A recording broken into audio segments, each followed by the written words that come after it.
Hello guys, in this video I will show you how to contact sales on cPanel. So for that guys, first of all, you will need to log into your account on your desktop and then select this option which says contact sales.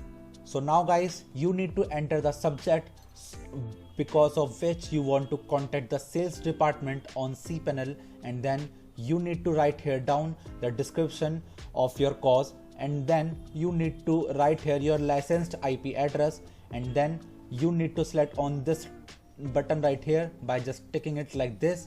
And if you want to attach some attachments, then you need to select on this add file button, and after filling all of these details you just need to select on this submit button, and that's how you guys can successfully contact sales department on cPanel through this process. And that's how you guys can do it. And that's it for the video guys.